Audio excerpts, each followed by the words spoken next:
so many reasons why I could walk away, protect my own heart so that I stay safe. But when I look into your eyes, I know why I stay. And I'll stay with you when the night gets too dark. And I'll stay with you when you can't lift your arms. I'll hold you up. I'll stay with you.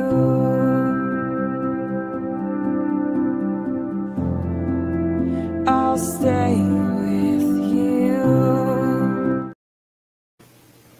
Well, hello.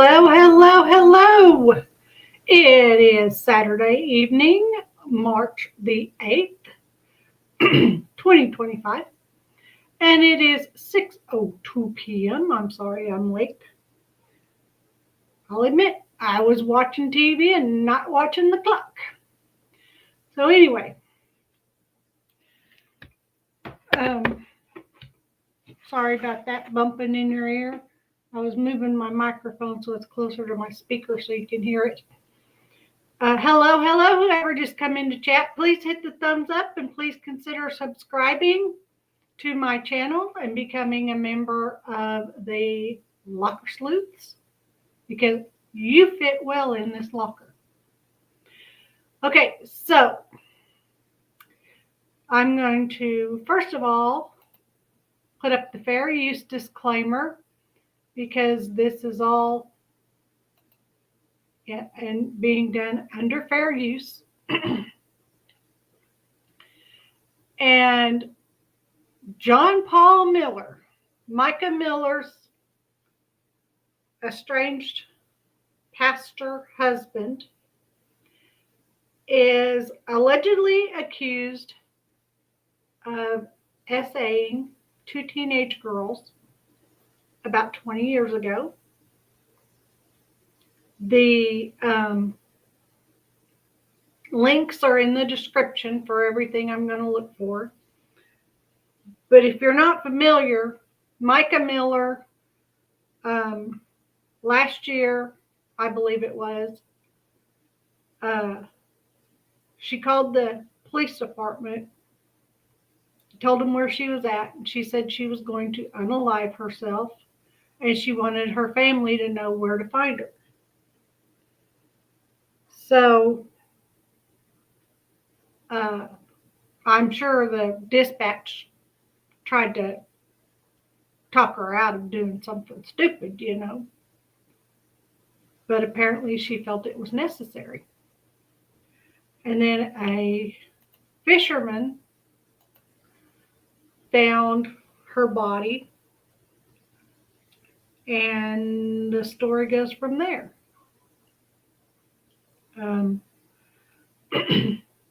So then he went to court, or they did justice things for him, and he got in trouble for getting into it with a protester or something like that. And then, you know, things have happened over time.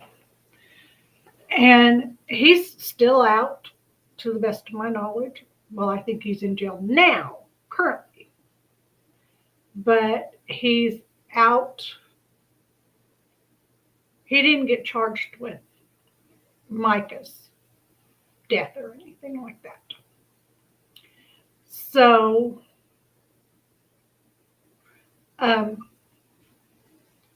okay, so the first link I've got is from Court TV.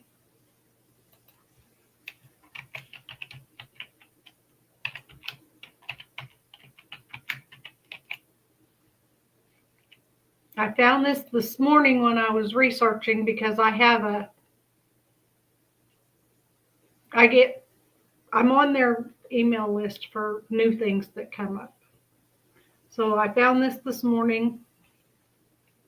Let me share my screen.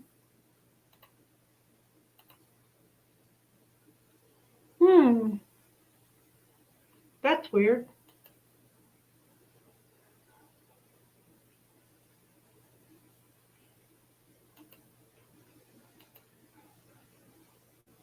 Okay. Lawsuit accuses Pastor John Paul Miller of S.A.ing minors. This is John Paul Miller and his deceased wife, Micah. It says, Conway, South Carolina. A South Carolina pastor is now facing 2 lawsuits accusing him of S.A.ing underage girls. Pastor John Paul Miller was thrust into public spotlight after his estranged wife, Micah Miller, passed away by unaliving herself last spring. At the time, Micah's family alleged that John Paul had abused and rugged her. Before her unaliving, no charges were ever filed in the case following an investigation. Now, 2 women have come forward alleging that John Paul S.A.'d them years before while he was working as a teacher and a pastor at the church his father founded. The newest lawsuit was filed by a woman who wants to remain anonymous, filing as Jane Doe, who says that John Paul attacked her in 1999 while she was a student at Cathedral Hall Academy. The school, which was founded by John Paul's father, Reginald Wayne Miller, was connected to the family's church and entirely run by the 2 men. Plaintiff walked into a nightmare. Cathedral Hall Academy was not a school. It was a trap, Jane Doe wrote in her lawsuit. What should have been a place of learning became a place of control, fear, and unchecked abuse. The plaintiff said that she was left alone with John Paul, who invited her to play the piano. When she turned to leave, John Paul allegedly gave her a hug, moved his hand down her back, past her waist, under her clothing, and touched her bare bottom. Another lawsuit filed in February alleges John Paul of 2 assaults of the same victim. That woman, who also chose to remain anonymous, alleged that the pastor barred her on July 19, 1998. The plaintiff said she went to church service with her grandparents, where John Paul forced her out of the building and into his truck, where he assaulted her. Nearly 20 years later, the same woman was in Myrtle Beach with a friend when she saw John Paul. The lawsuit claims that he leaned in as if for a hug and shoved his hands down her pants, touching her genitals without her consent. According to the lawsuit, the incident in 2023 triggered the repressed memory of the first assault in the victim's mind. The lawsuits are supported by an affidavit submitted to the court as part of the custody case by John Paul's ex-wife, Allison Williams, who was married to John Paul for 16 years before their 2016 divorce, said that her ex-husband admitted to having an affair with the couple's former nanny.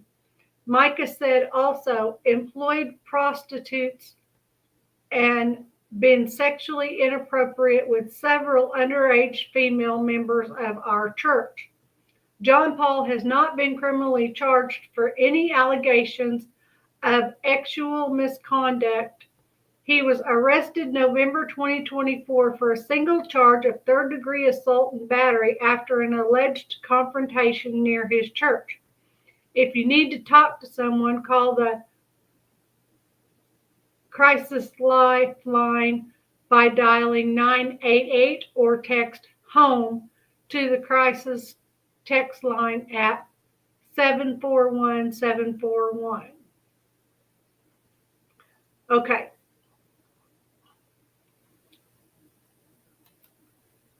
That is just appalling. Appalling. Oh, I didn't even put up. The credit for that was Court TV. Okay. Next, the credit's going to go to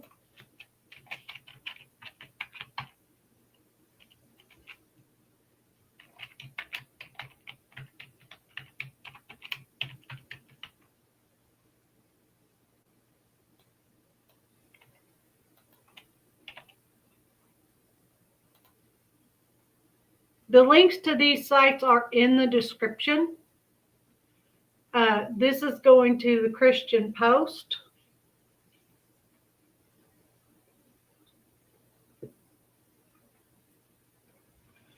And this was dated March 8th, 2025. John Paul Miller actually assaulted 14-year-old, told her she would be awed by demons, second lawsuit. Editor's note, this article contains graphic depictions of alleged sexual assault. A second alleged victim who says she was sexually assaulted by Pastor John Paul Miller of Solid Rock at Market Common in Myrtle Beach, South Carolina, when she was just 14 in the late 1990s, said that embattled pastor, I've never heard that word, embattled pastor, and his father, Reginald Wayne Miller, told her she would be awed by demons for reading Harry Potter books. The 46-page lawsuit, which identifies the victim as Jane Doe number 2, was filed on her behalf Wednesday in Horry County by attorney S. Randall Hood of McGowan, Hood, Felder & Phillips, LLC, and Mark B. Tinsley of Gooding & Gooding, PA. She said the abuse happened between 1998 and 2001 while she was a student at Cathedral Hall Academy in Myrtle Beach, South Carolina, a private Christian school founded by Reginald Miller. John Paul Miller, his father, All Nations Cathedral Church, formerly known as Cathedral Baptist Church of the Grand Strand Incorporated, Solid Rock Ministries Incorporated, and Cathedral Hall Academy, previously known as Grand Strand Academy, are all named as defendants in the lawsuit seeking unspecified damages. The victim alleges the abuse and acts of predatory behavior she suffered while attending Cathedral Hall Academy have caused her severe and lasting harm. She is suing the defendant for negligence, gross negligence, and recklessness, civil conspiracy, assault and battery, outrage, intentional or reckless infliction of emotional distress, and violation of the South Carolina Unfair Trade Practice Act. The counts are nearly identical to those listed in the lawsuit filed by another woman last month who said John Paul Miller actually assaulted her when she was 15 and 23. John Paul Miller is accused of assaulting Jane Doe number 2 for the first time in 1999 when he was a teacher at the school at age 19 or 20. One morning in 1999, after chapel service, plaintiff was asked to hold the door as students left the church building. When the last student exited, she found herself alone with John Paul Miller, who was seated at the piano playing softly. JPM then asked Jane Doe number 2 if she wanted to play the piano at Hold on just a minute.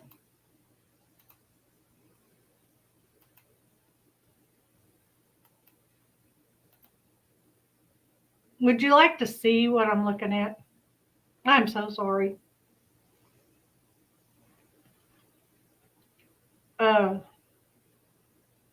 Wanted to play the piano. At 14, Jane Doe number 2 was trusting and saw no reason to decline, the lawsuit says.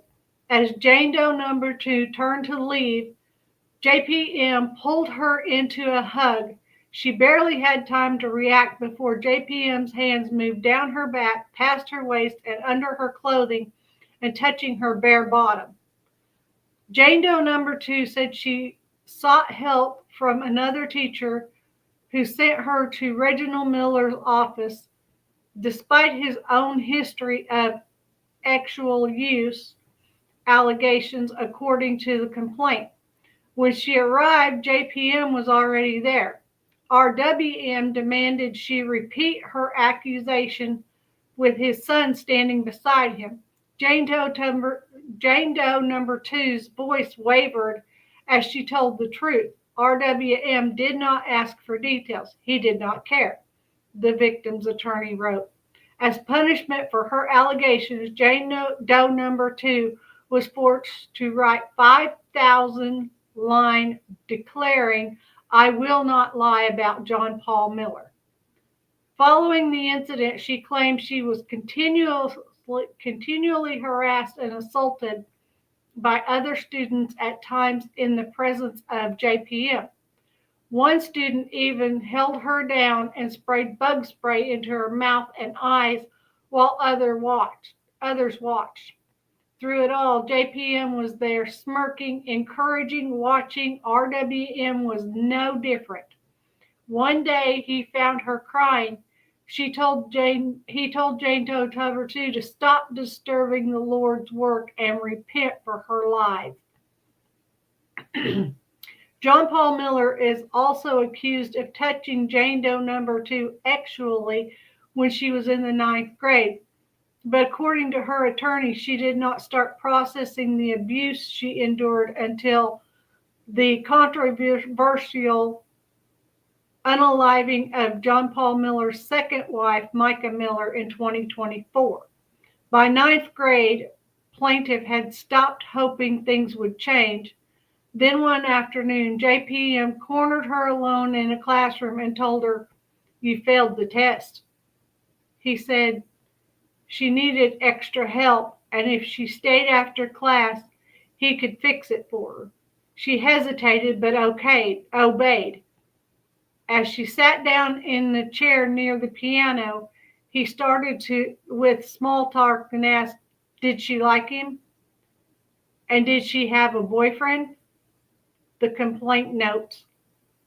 His hand moved to her knee and she froze, and he leaned in further and said he could protect her if she would let him. Then he grabbed her and physically assaulted her by putting his hands under her skirt and touching her sexually.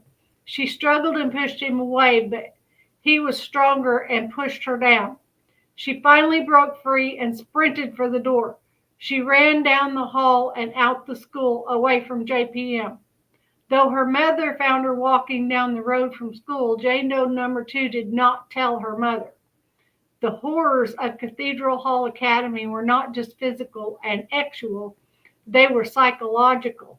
When plaintiff brought a Harry Potter book to school, RWM and JPM dragged her into the office. They berated her, called her a servant of Satan, and told her that she continued down this path, she would be adored by demons, the attorney states. Then, right in front of her, they set the book on fire. RWM then beat her with the Bible and poured water over her head. Micah Miller passed last April 27th at Lumber River State Park in Robeson County, North Carolina. While some critics have speculated John Paul Miller played a role in his late wife's death, which he has denied, he has not been charged in the connection with her death, even after an FBI search of his home last November. Wow. Wow.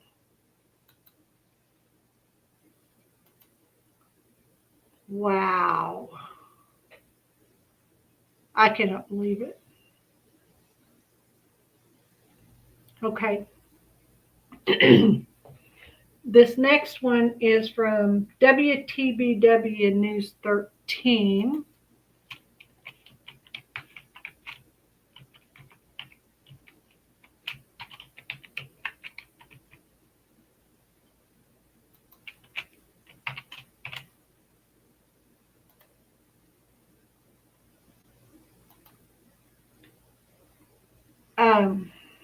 Is this the one with the video? This is the one with the video. Let me share my screen.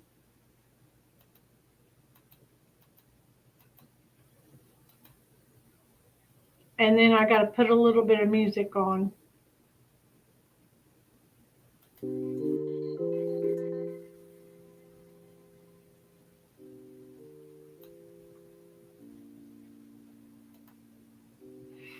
Okay. Okay. It says, I don't know why there's a big old line here.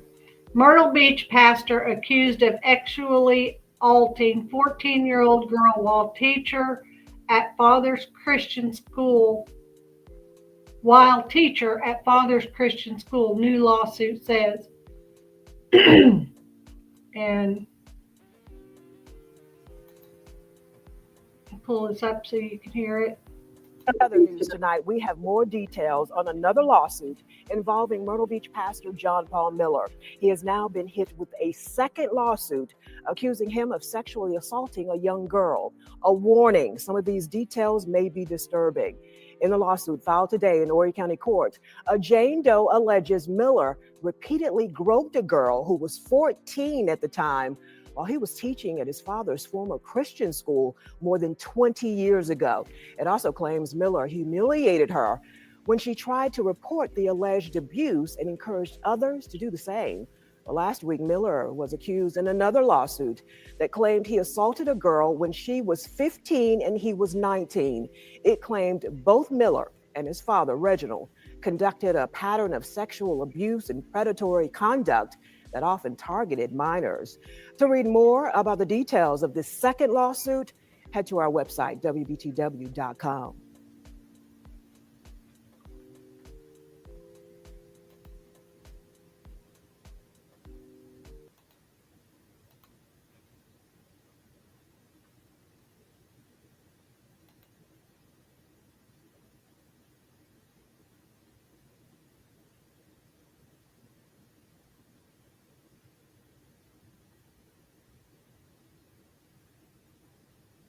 Okay, that just reads the same as what she just said. That just flabbergasts me, I'm telling you. Okay. And the last one we have is for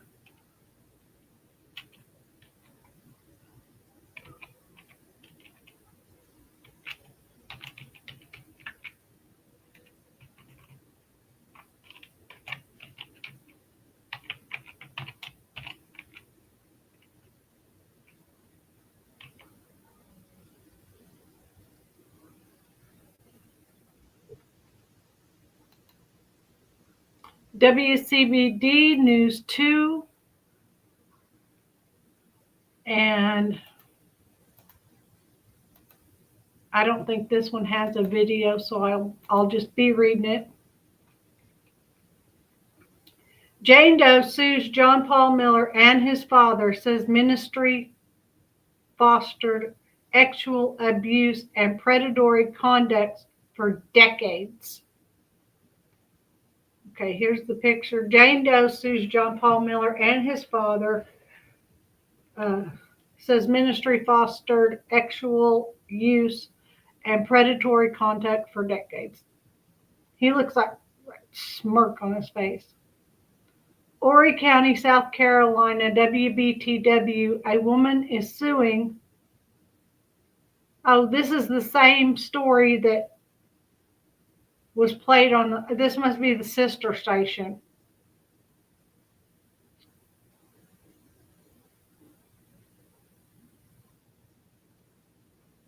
Let's see if there's something about the lawsuit here. Okay.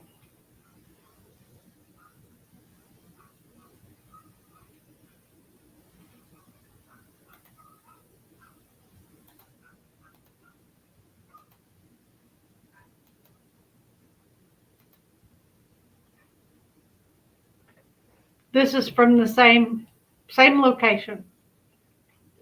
State of South Carolina, County of Horry, Jane Doe number 1 versus John Paul Miller, Reginald Wayne Miller, aka Reginald Wayne Miller, All Nations Cathedral Church, formerly known as Cathedral Baptist Church of Grandstand, Inc., Solid Rock Missionaries, Inc., defendants. Defendants and their counsel. You are hereby summoned and required to answer the complaint in this action, a copy of which is herewith served upon you, and to serve a copy of your answer to said complaint on the subscriber at his office at 1539 Healthcare Drive, Hill Rock, South Carolina, within 30 days from the service hereof, exclusive of the date of such service, and if you fail to answer the complaint within the time aforesaid, judgment by default will be rendered against you for relief demanded in the complaint. And it's signed by Randall Hood, McGowan, Hood, Feldler, and Phillips, LLC.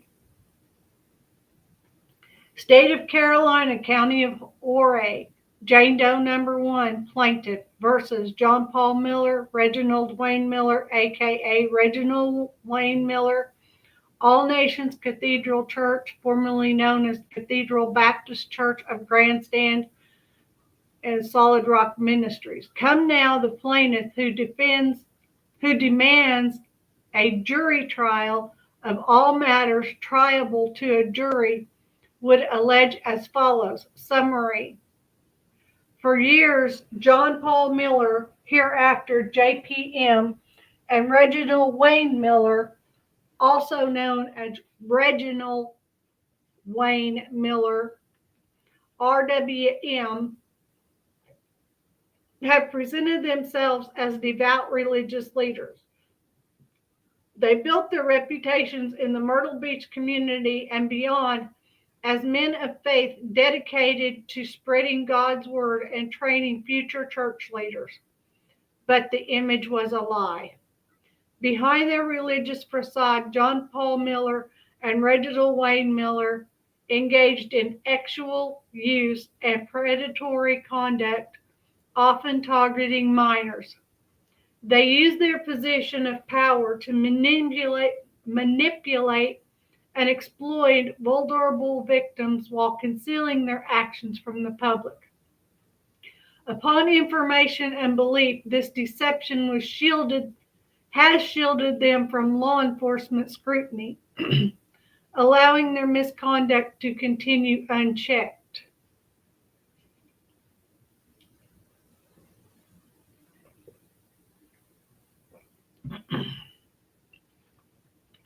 Reginald Wayne Miller founded Cathedral Baptist Church of the Grandstand Incorporated, along with several other religious and educational institutions. RWM's son, JPM, followed in his father's footsteps and took over RWM's religious empire.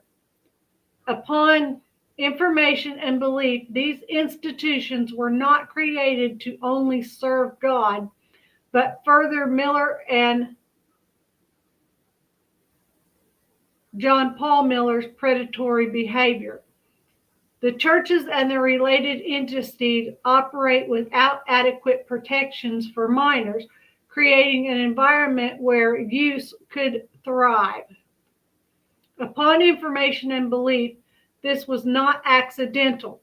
It was part of a calculated plan to groom victims while simultaneously gaining the community's trust and financial support. Recently, the unaliving of John Paul Miller's ex-wife, Micah Frances Miller, has once again drawn attention to both John Paul Miller and Reginald Wayne Miller. Micah Frances Miller's relationship with John Paul Miller was deeply troubled. Upon information and belief, it exemplified the power and control he exercised over women in the church.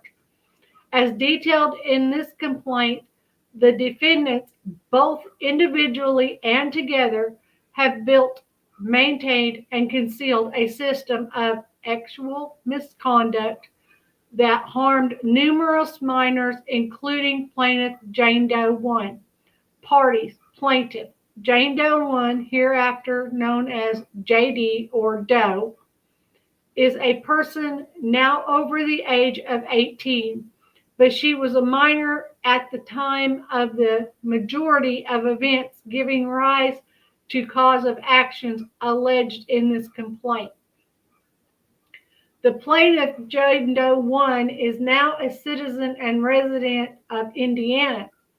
Plaintiff is filing this action anonymously under a pseudonym, Jane Doe Number 1, because the subject matter of this lawsuit could bring embarrassment and publicity to the plaintiffs. Plaintiff Jane Doe Number 1 risks humiliation and embarrassment if she is identified, since some of her allegations involve descriptions of sexual acts foisted upon her, and allowing her to proceed with pseudonym brings her comfort. If the ability to proceed with the pseudonym is not allowed, the plaintiff will experience further harm because of exercising her legal rights. If plaintiff is forced to disclose her identity, that disclosure will amplify the injuries that are at issue in this litigation. The public interest in the disclosure of plaintiff's identity is minimal and not outweighed by the substantial harm of revealing her identity. There will be no furtherance of justice by requiring the public disclosure of the plaintiff. Once the defendants are served and retain counsel, plaintiff's identity will be revealed to defendants in the confidential manner, if not already known. Defendants are not prejudiced by allowing plaintiffs to proceed anonymously, and any potential prejudice will be mitigated by the confidential disclosure of plaintiff's actual identity soon after this lawsuit is filed. Defendants: upon information, the defendant, John Paul Miller, hereafter JPM, is a citizen and resident of the state of South Carolina and is currently the pastor at Solid Rock Ministries in Myrtle Beach, South Carolina. At all times involved in this action, JPM was a pastor in Myrtle Beach, South Carolina, either at All Nations Cathedral Church, hereafter All Nations, formerly Cathedral Baptist Church of Grandstanding Court, hereafter Cathedral, or Solid Rock Ministries, hereafter Solid Rock.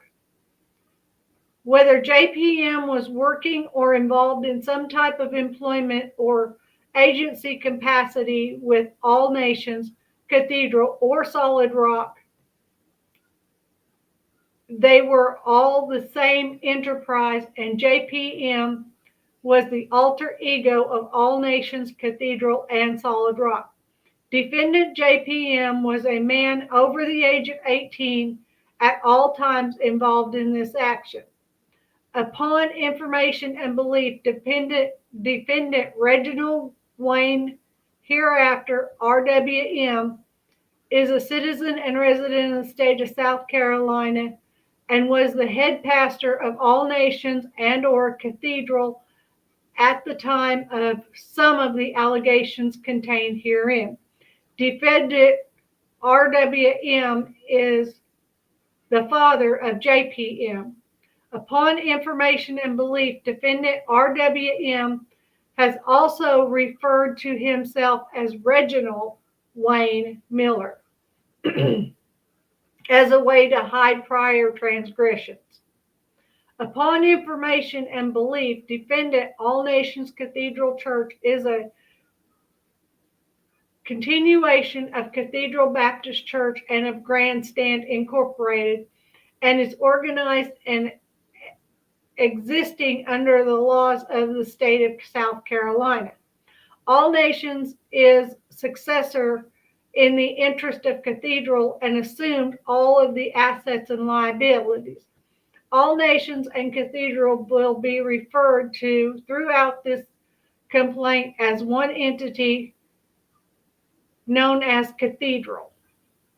JPM and RWM as the alter egos of Cathedral, All Nations, and Solid Rock exercise complete control over the operations, finances, and leadership of all three organizations, effectively consolidating them into a single unified entity that is indistinguishable from one another.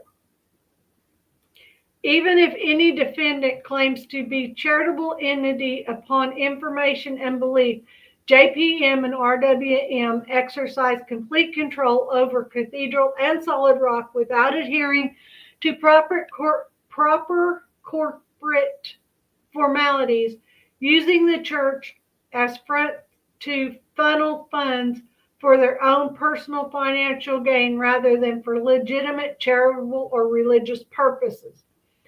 Each act of any named defendant or identified act of employees and or agents of any defendants identified in these actions were performed within the course of the scope of any respective duty or employment capacity. Each of the negligence, gross negligence, reckless and or willful and wanton conduct of any person employed by any defendant or any defendant is an act or occurrence under the South Carolina Tort Claims Act. Defendants negligent, grossly negligent, reckless, willful, and wanton acts, omissions, and liabilities include that of their agents, principals, employees, and or servants, both directly and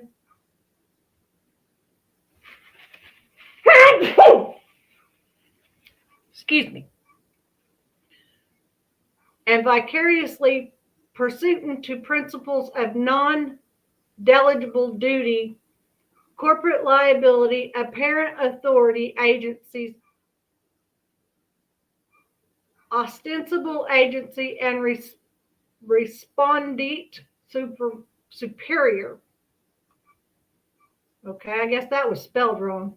Defendants have duties and responsibilities to direct, control the way Cathedral and Solid Rock agents and or employees provide secular services to minors and their parents. Defendants have duties and responsibilities to protect minor children from foreseeable harm. Defendants Cathedral, Solid Rock, JPM, and RWM have the right or power to direct and control the way their employees and or agents train, monitor, and supervise staff under their employment or agency. Defendants Cathedral, Solid Rock, JPM, and RWM had a duty to establish, implement, and enforce policies and procedures to protect minor children from foreseeable harm within their churches. The duty included creating and maintaining clear guidelines on hiring, supervision, monitoring, and training of staff and volunteers to ensure that all adult members interacting with minors were properly vetted and adequately trained in recognizing, preventing, and reporting predatory behavior. Training on policy, procedures, safety features, supervisory responsibilities, and predatory behaviors should have included employees of Cathedral and Solid Rock, the parents of minor children, and children themselves. Defendants were responsible for developing and enforcing ecclesia, I don't know that word, I'm sorry, policies and procedures to regulate the conduct of adult church members, ensuring that minors were not placed in vulnerable situations where they could be exploited or abused. Despite the inherent risk associated with minors in a church, youth programs, and church-based mentorship, defendants failed to implement common sense safeguards such as prohibiting one another unsupervised interactions between adults and minors, requiring background checks for all staff and volunteers, and establishing mandatory reporting protocols for suspected abuse. Defendants misrepresented the safety of the church to the minors and their families, creating a false impression that Cathedral, Solid Rock, and their affiliate programs were safe environments for children. By promoting the church as a place of trust and spiritual guidance while neglecting to put adequate protective measures in place, defendants knowingly placed minors at risk of harm. Their failure to create and enforce proper policies was not only negligent, but reckless and willful, as they ignored clear warning signs and failed to warn minors and their families about the dangers within the church. These failures directly contributed to the exploitation and abuse that occurred, making defendants liable for the harm suffered by plaintiff and other victims. Defendants Cathedral, Solid Rock, JPM, RWM had a duty to provide employees and/or agents with the adequate knowledge and training to prevent the exploitation and abuse of minor children within the church while present on the premises or in the church-sponsored youth program. Some duties of Cathedral, Solid Rock, JPM, and RWM include identifying inappropriate non-ecclesiastical behavior in adult staff members or volunteers and immediately reporting such behavior to designated entities, including law enforcement.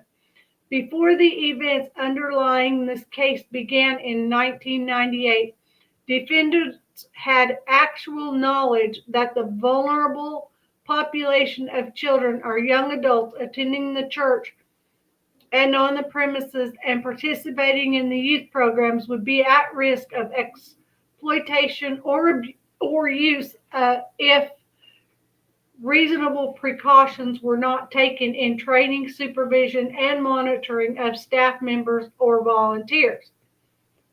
This became RWM. This is because RWM had already been exposed as a predator, and his JPM was following along in his steps in being a predator. Cathedral, Solid Rock, and their employees and/or agents had the opportunity to prevent harm against vulnerable children. Yet defendants, Cathedral and Solid Rock, along with their employees and/or agents, ignored clear warning signs of minor being exploited or used by church staff members or volunteers. The leadership of the Cathedral and Solid Rock was front-loaded into power by RWM and JPM in their church bylaws, which gave them complete control. At all times, relevant hereto, JPM, RWM, and others, with respect to the facts alleged herein, acted within the course and scope of their employment and or agency with defendants Cathedral and Solid Rock. Defendants knew that minor children exposed to emotional use, sexual misconduct, or exploitation were at risk of severe and lifelong harm. Defendants also knew that if children were subject to these uses, they would sustain deep emotional trauma and long-term behavioral difficulties. The negligent, grossly negligent, reckless, willful, or wanton acts, omissions, and liability of defendants include those of their agents, principals, employees, and or servants, both directly and vicariously pursuant to principles of non-delegible duty, corporate liability, apparent authority, agency, ostensible agency, and or respondent supervisor. Jurisdiction and venue. The plaintiff resides in Indiana. At least one defendant is located in or has a principal place of business in Horry County, South Carolina. A primary portion of the fact alleged in this matter occurred in Horry County, South Carolina. Each defendant interacted with South Carolina in a systematic and pervasive way such that this court may exercise personal jurisdiction without offending the nations of justice. Each of the defendants has a present and lasting contact with the state of South Carolina by virtue of revenue, ownership of land, or other qualifying state jurisdictional criteria. Though there is diversity of jurisdiction between parties, the defendants are being sued in their county of residence pursuant to the home state rule, joint and several liability. The above named defendants are jointly and severally liable for all damages alleged herein, since their negligent, grossly negligent, reckless, and wanton acts of and omissions, singularly or in combination, are the contribution proximately cause of plaintiff's injuries, damages, and losses. Alter ego of Cathedral and Solid Rock, JPM and RWM. Plaintiff is informed and believes that defendant Cathedral and Solid Rock, along with their respective leaders, including John Paul Miller and Reginald Wayne Miller, have operated in such manner that they should be regarded as a single entity for purposes of liability. Despite any nominal corporate formalities, these defendants have failed to observe the corporate distinction between Cathedral, All Nations, and Solid Rock, and their individual officers, members, and managers, especially including RWM and JPM. JPM and RWM exercised complete domination and control over the financial, operational, and decision-making affairs of Cathedral and Solid Rock. Defendants JPM and RWM disregarded corporate formalities, exerted unilateral decision-making authority, and used the entities as a mere extension of their personal financial and operational control. The acts of Cathedral and Solid Rock should be regarded as the acts of their decision makers and financial beneficiaries, defendants JPM and RWM. Charitable immunities and liability caps. Defendant Cathedral and Solid Rock will likely claim to be charitable entities, which would subject them to charitable immunity caps. The charitable immunity cap, CIA, references the South Carolina Tort Claims Act as the predecessor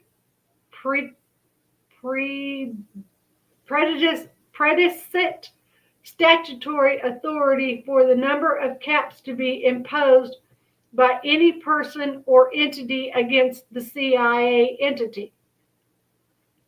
In relevant part regarding limitations of liability under the South Carolina Tort Claim Act, CTA, South Carolina Code and Section 1578120 provides, for any action or claim for damages brought under the chapter of the liability shall not exceed the following limits,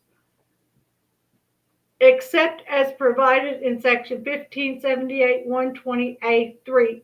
No person shall recover in any action or claim brought hereunder a sum exceeding $300,000 because of loss arising from a single occurrence, regardless of the number of agencies or political subdivisions involved, except as provided in Section 1578120A4.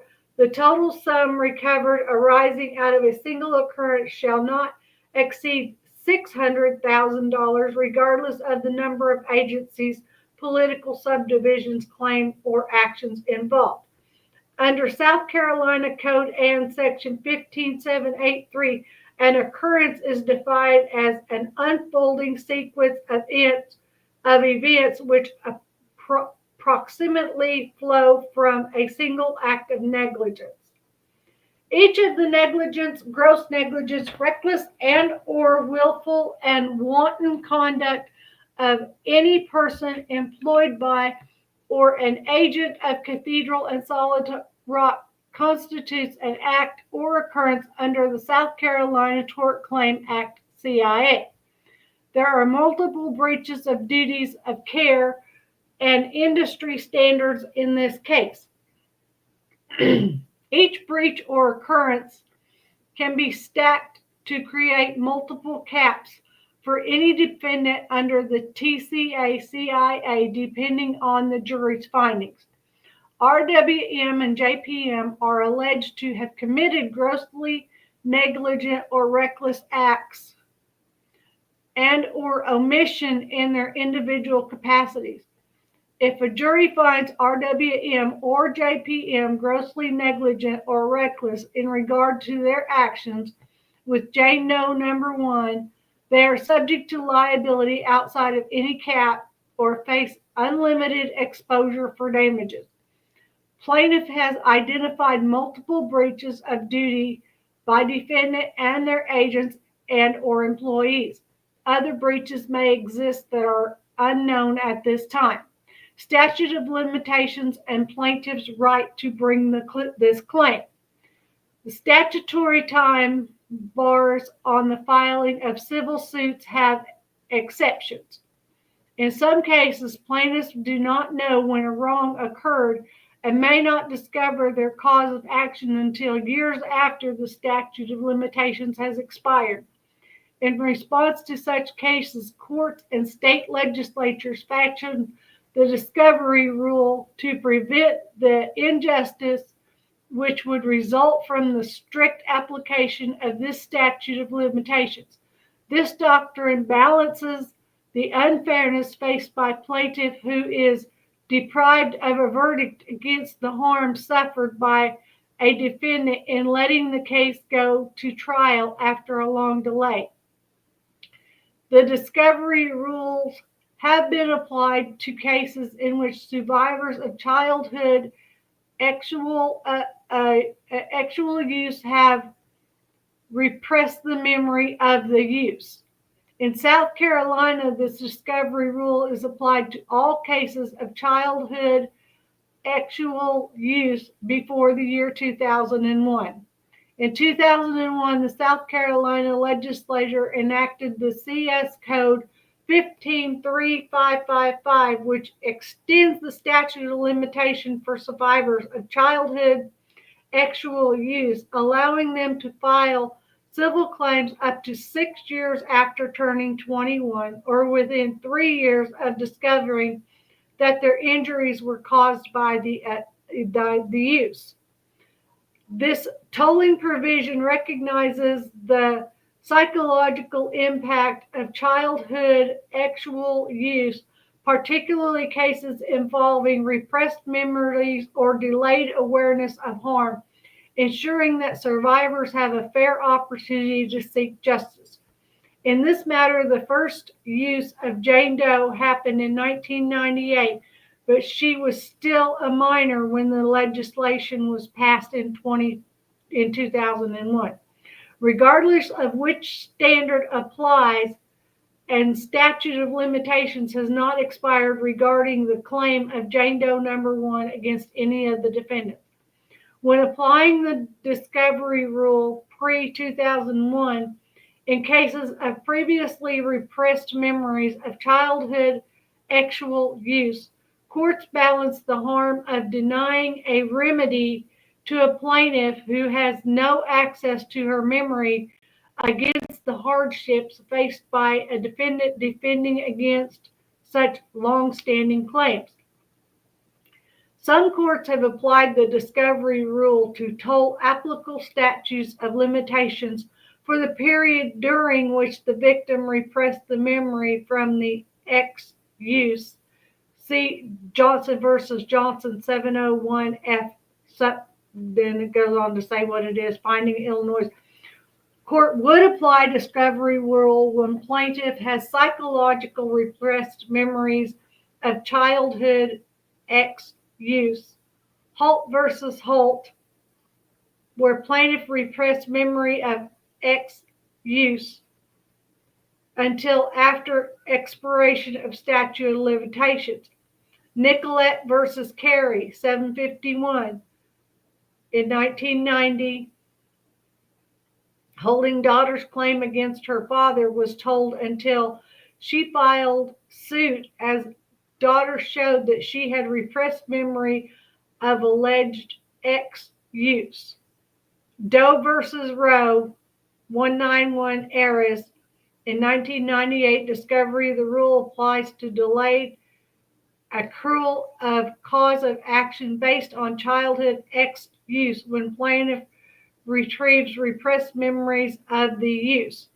Court applied discovery rule to action brought by women against their parents for acts of use, which allegedly occurred when she was between ages of 8 and 15, but memories of which were repressed by women until she was 34 years old. Mary D. versus John D. Court held discovery rule be applied in case where plaintiff can establish lack of memory of use due to psychological repression which took place before plaintiff attained age of majority and which caused plaintiff to forget facts of acts and use until date subsequent to which complaint is timely filed. Ferris and Compton, and it goes on to state other cases. A victim whose memory is inaccessible, lacks conscious awareness of the event, and doesn't know the facts giving rise to the cause of their emotional injuries.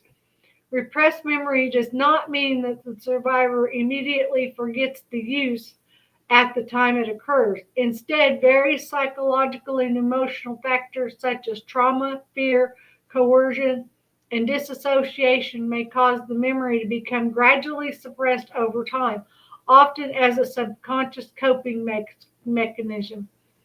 This repression can be reinforced by grooming, manipulation, and external pressures, leading to the survivor to minimize or disconnect from the use without fully realizing its impact.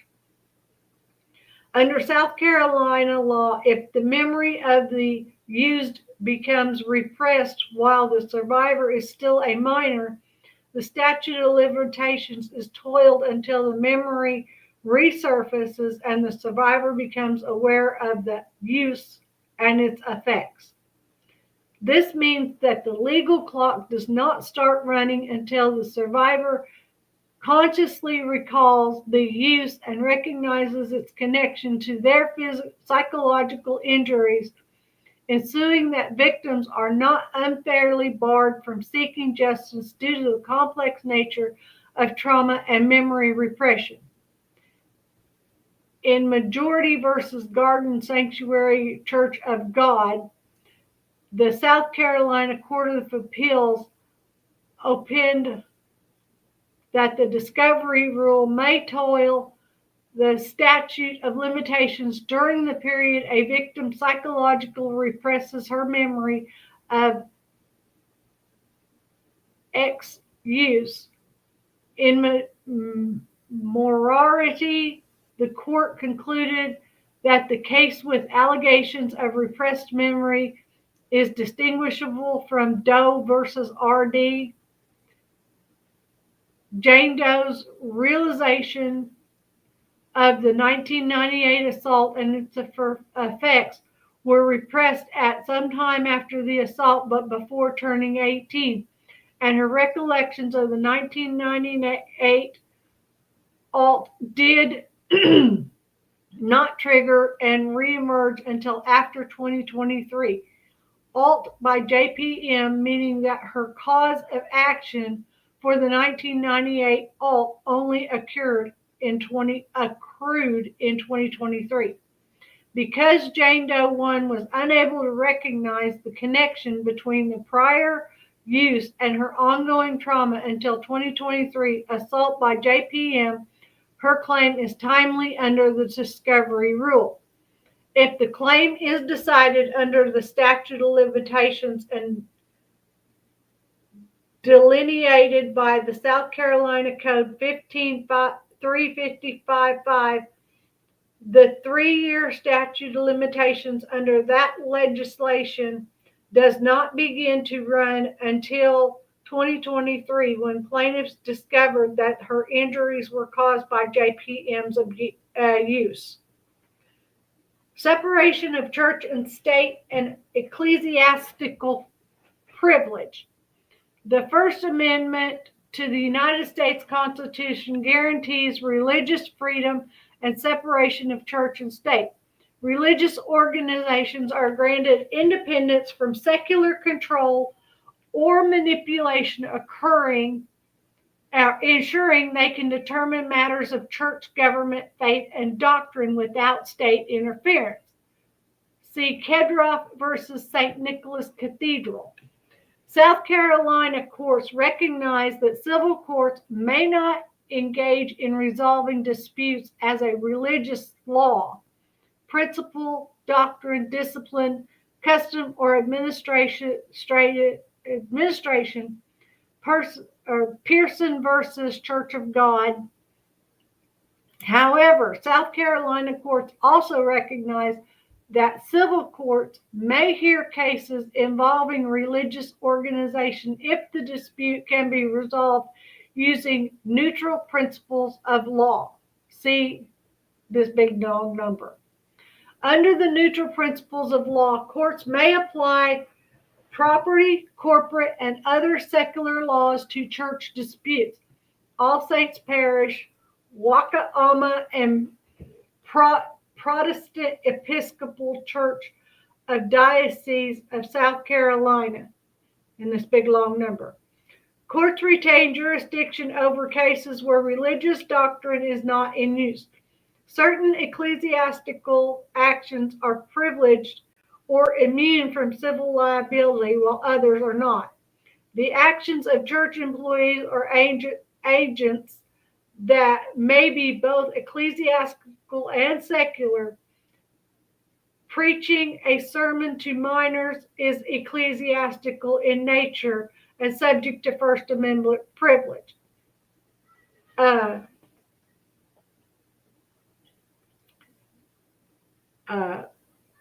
Using a child during a sermon is subject to neutral principles of law and falls within civil court jurisdiction and outside First Amendment privilege.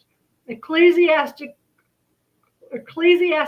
policy politely refers to the government structure of a church, school, and Christian denominations.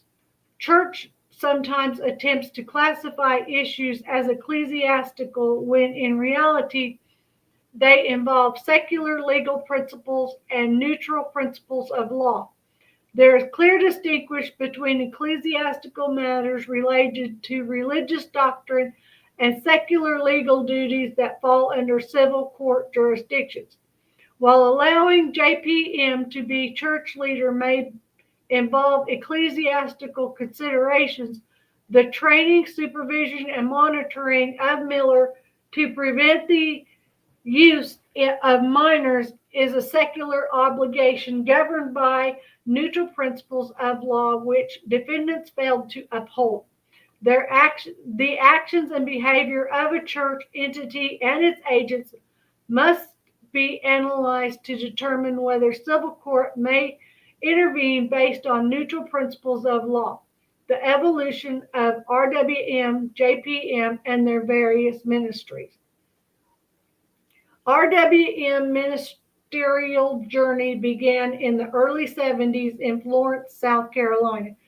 In 1972, he founded the Florence Tabernacle Church, an independent congregation that quickly expanded its reach through various ministries.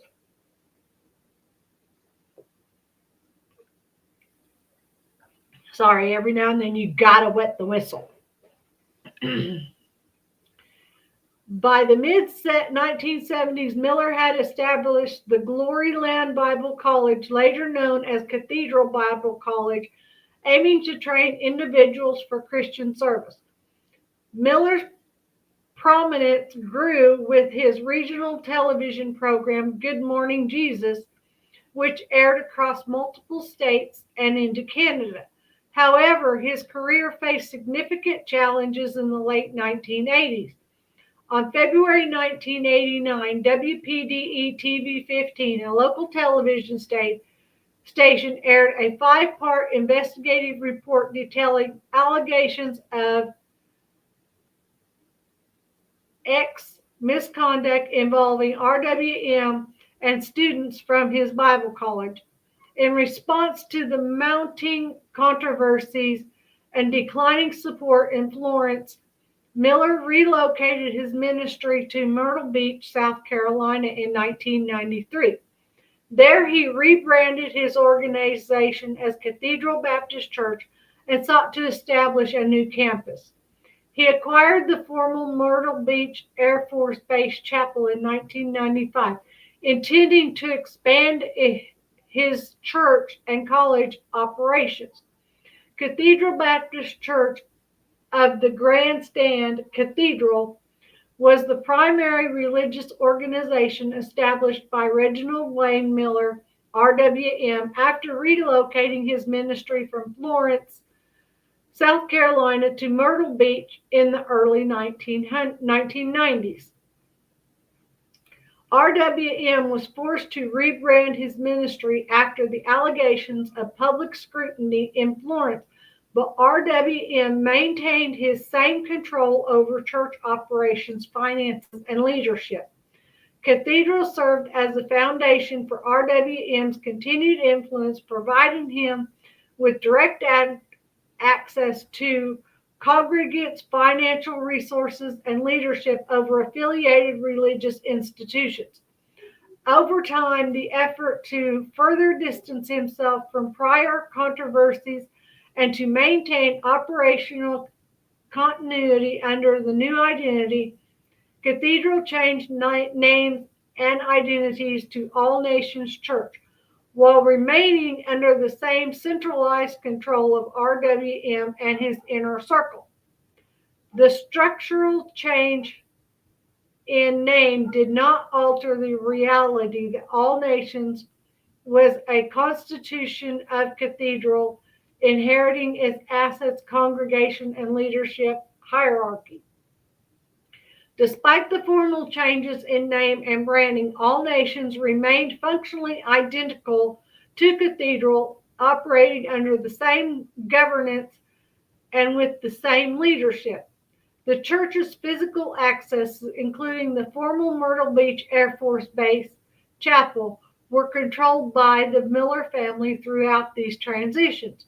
In 2013, the chapel was formally transformed from All Nations, formerly Cathedral, to Solid Rock Ministries, which had been formed by John Paul Miller, JPM, RWM's son, in 2006.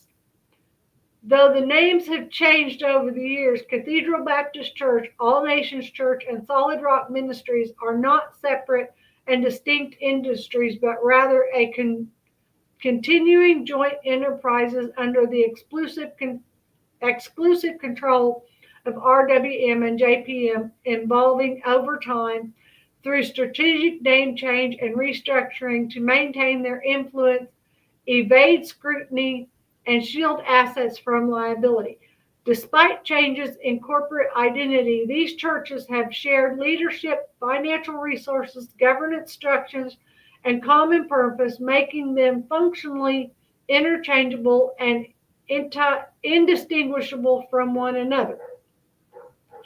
Each successive entity has absorbed the assets, congregation, and leadership of its predecessor, with RWM and JPM maintaining absolute control over operations, financials, and policies. The rebranding from Cathedral Baptist Church to All Nations Church, and then later transfer of key properties, including the former Air Force Chapel, to Solid Rock Ministries, did not alter the underlying reality that these organizations function as one continuous enterprise under the Miller's authority.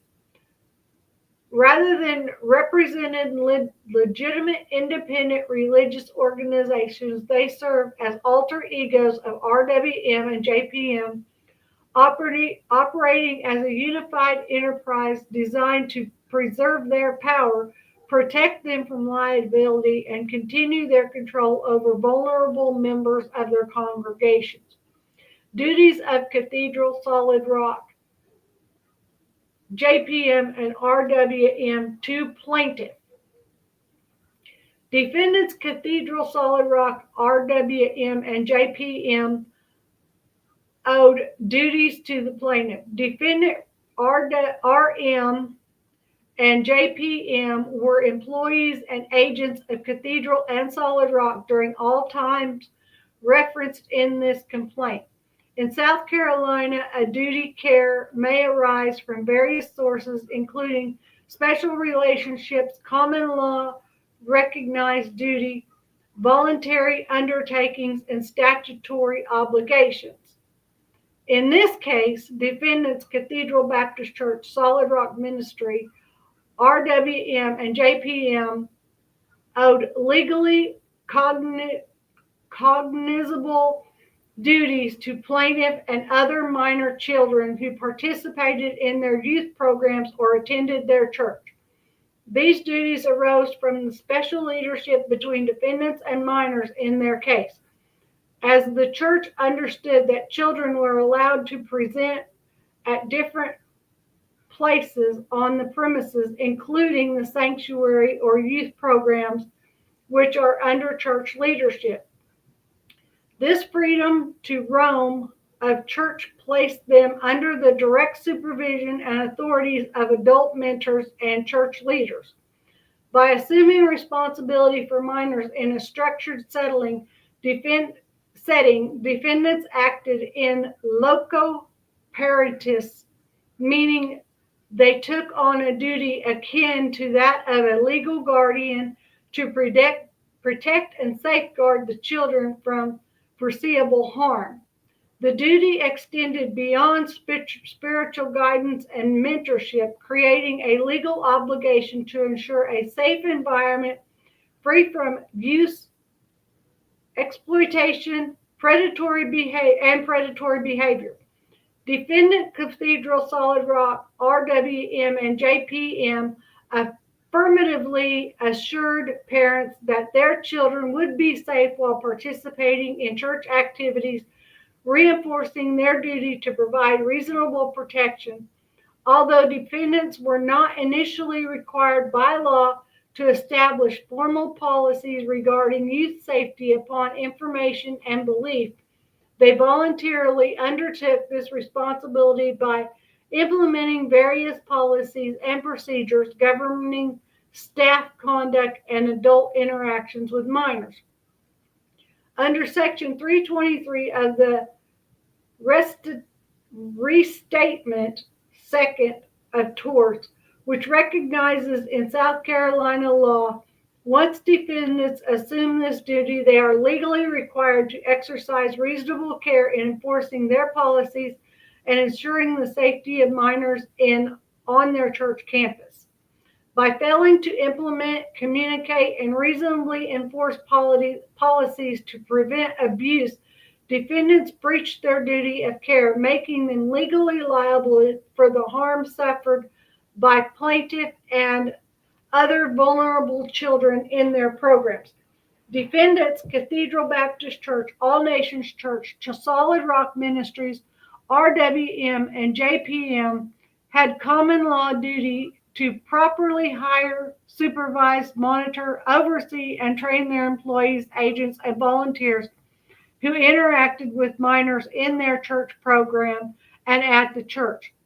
Given their role in placing adults in positions of trust and authority over children, defendants had a duty to exercise reasonable care in selecting, training, and supervising individuals entrusted with the safety and well-being of minors.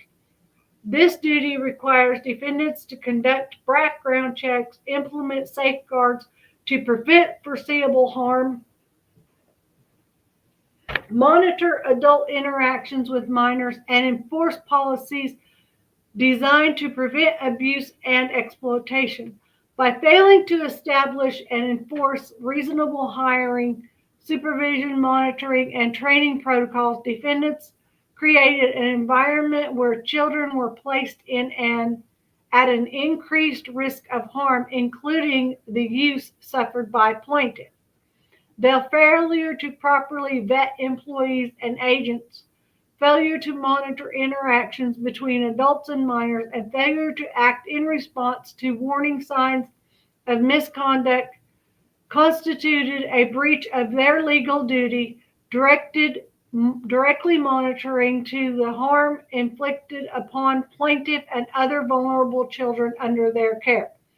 In the present case, defendants Cathedral Baptist Church, All Nations Church, Solid Rock Ministries, RWM, and JPM had a legal duty to protect minors from known dangers and foreseeable hazard, including the presence of actual predators within their church community. Under South Carolina law, when the entity becomes aware or should reasonably be aware of the danger, it has a duty to take action to prevent harm to those under its care.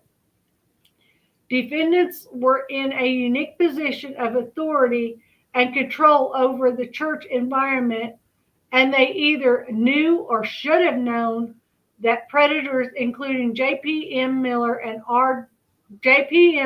and RWM, posed a serious risk to minors at church, either on the premises or in the church youth programs. Despite having knowledge of prior allegations and incident of misconduct, defendants failed to act, failed to implement reasonable protective measures, and failed to warn grandparents, parents, and children about the dangers present within the church. By allowing known or suspected predators to remain in leadership positions, defendants affirmatively placed minors in harm's way, increasing their exposure to exploitation, and create an environment where abuse could occur unchecked. The failure to intervene, failure to warn, failure to remove dangerous individuals from positions of authority constituted a breach of their duty, directly contributing to the harm suffered by plaintiff and other vulnerable children. The defendants had a common law duty of hiring, supervision, monitoring, oversight, and training of their employees and or agents. The duties were established by South Carolina common law, statutory law, federal law, and defendants' own actions. The widespread ex-use scandals with the Catholic Church, which gained significant public attention during the 1980s and 1990s, underscored the critical need for religious institutions to recognize and address the presence of predators in their midst. These revelations prompted a broader awareness among various denominations about the imperative to implement robust child protection measures. Given the publicized allegations against RWM in 1989, the leadership of Cathedral Baptist, All Nations Church, and Solid Rock Ministries had a heightened responsibility to implement strategic protective measures. Awareness of such allegations should have compelled these institutions to establish and enforce comprehensive policies, including thorough background checks, mandatory use preventing training, and clear reporting procedures to safeguard the children under their care. Failure to adopt these industry standards protections once on notice of a potential predator, especially in light of known risk, constitutes a breach of their duty to provide safe environment to minors. Defendant knowledge of prior misconduct and emotional use.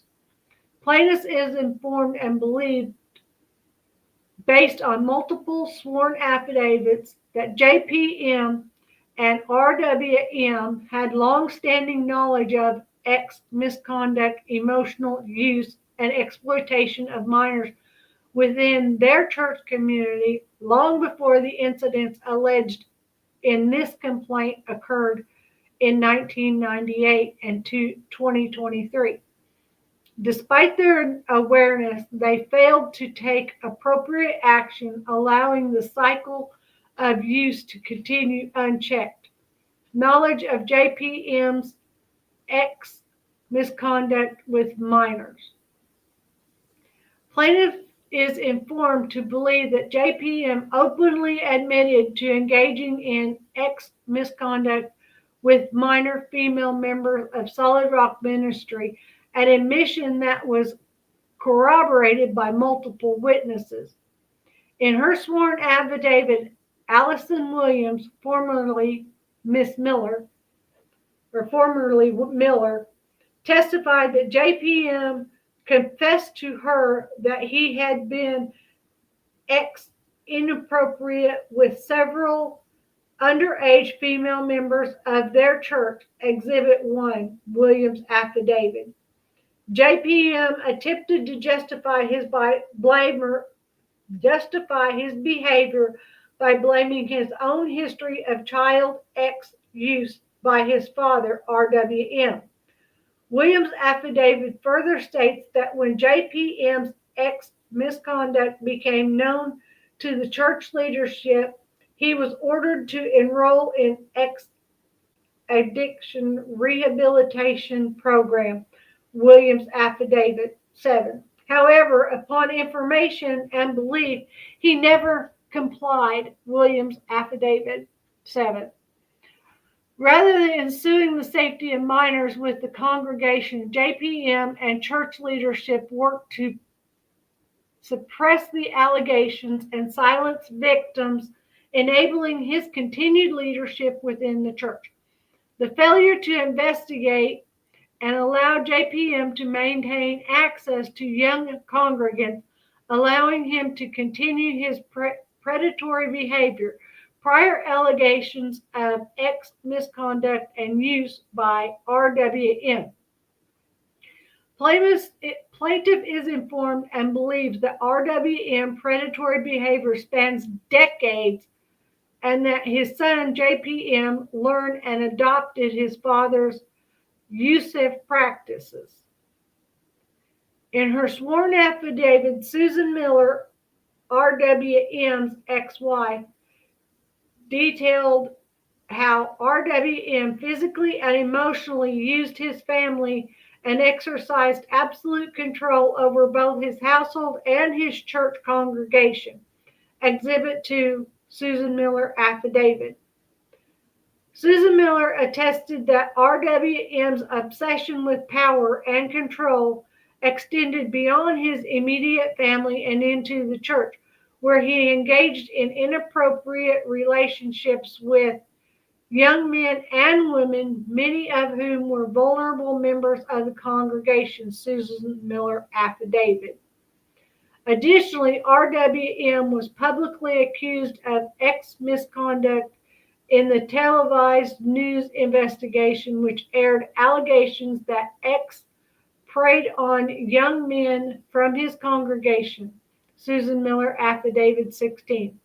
This report forced RWM to relocate to Florence, South Carolina, to Myrtle Beach in an effort to escape scrutiny and rebuild his religious enterprise under a new name. Cathedral Baptist Church of the Grandstand, now known as All Nations Church, Susan Miller affidavit 17. Despite the overwhelming evidence of prior misconduct, JPM and RWM continued to operate their churches without meaningful oversight, failing to implement or enforce policies to protect minors from exploitation. Deliberate suspension of use allegations and institutional cover-up. Both JPM and RWM strategically used their religious authority to suppress allegations and discourage victims from coming forward. As noted in the Allison Williams affidavit, JPM's inappropriate behavior with minors was widely known among church leaders, yet they took no effective action to prevent further use.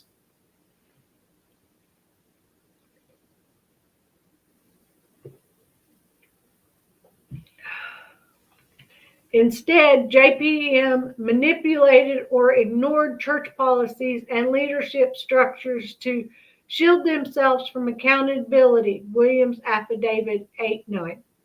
The defendant and church leaders' failure to take corrective actions regarding JPM's known predatory behavior, combined with their continued allowance of RWM to lead a church despite past allegations, fostered a culture of complicity.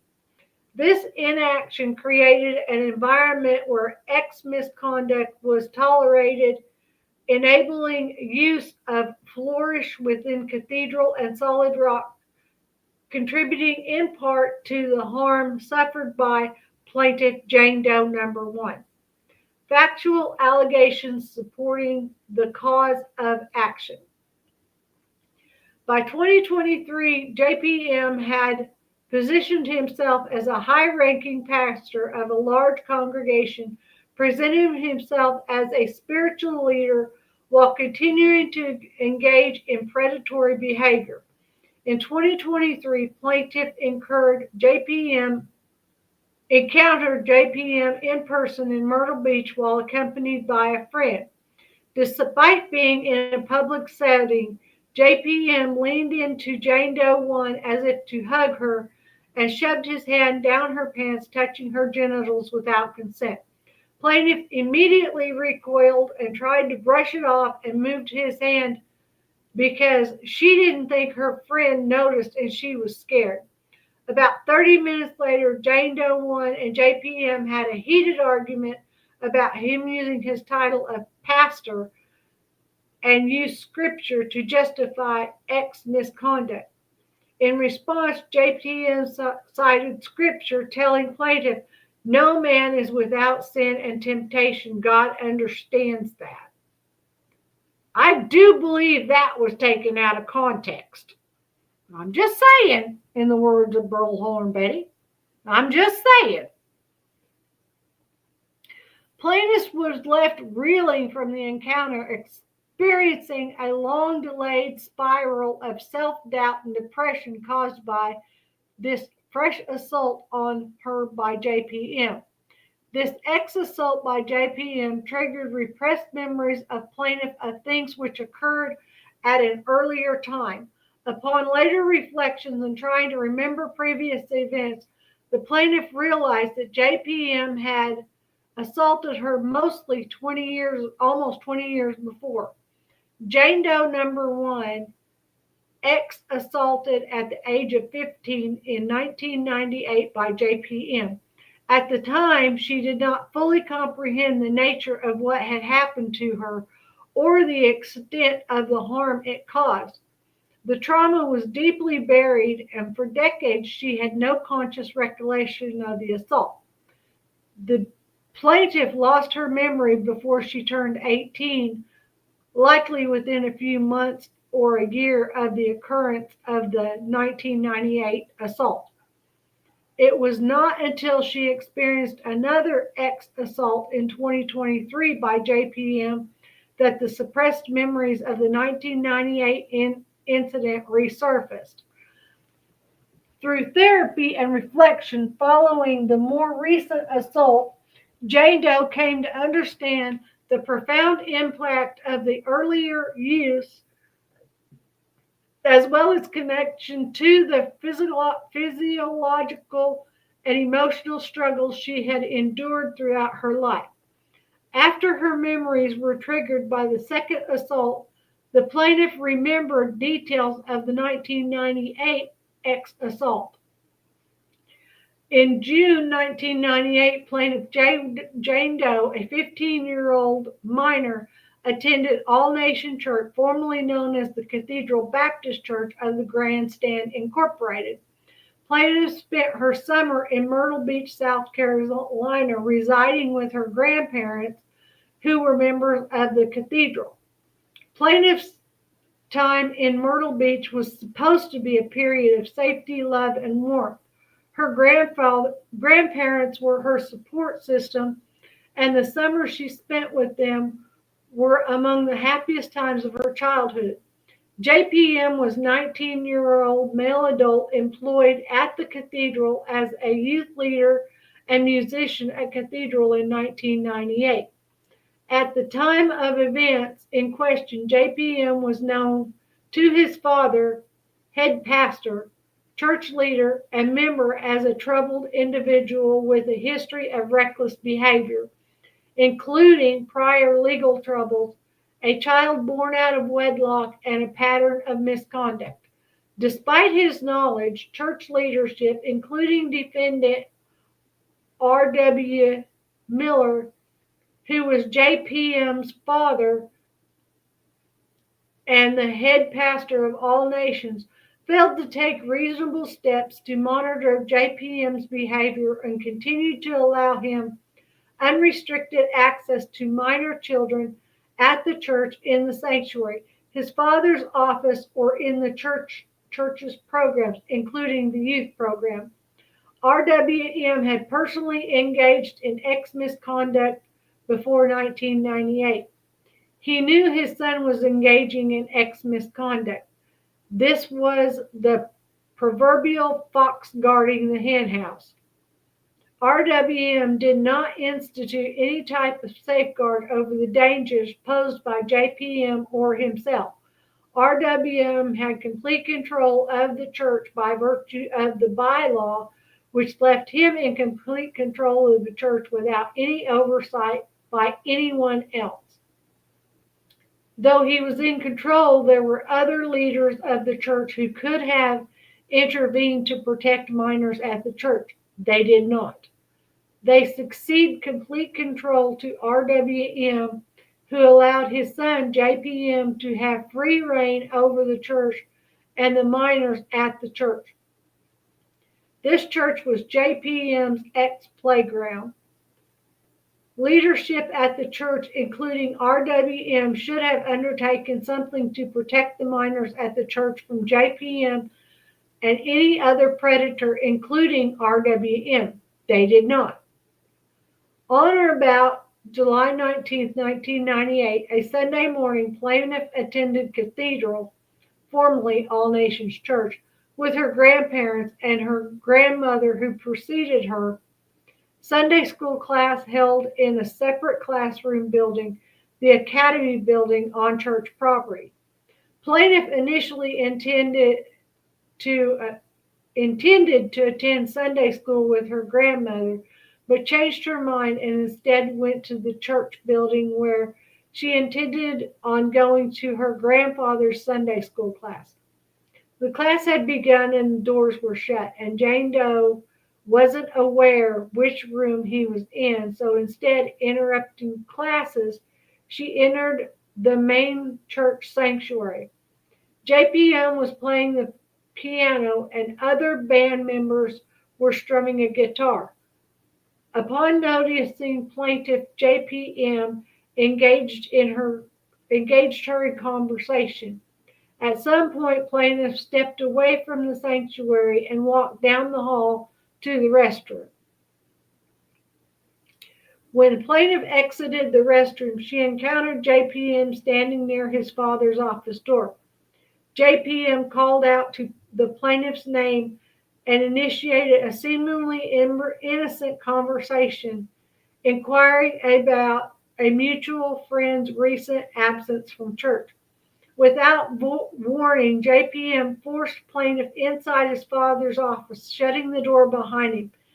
JPM immediately became aggressive, physically overpowering plaintiff and forcing her against the wall. Despite plaintiff's struggle and verbal pleas for him to stop, JPM ignored her and forcibly moved her out of the office, down the hallway, and to a door that led outside to a grassy side yard at the church where JPM's truck was parked.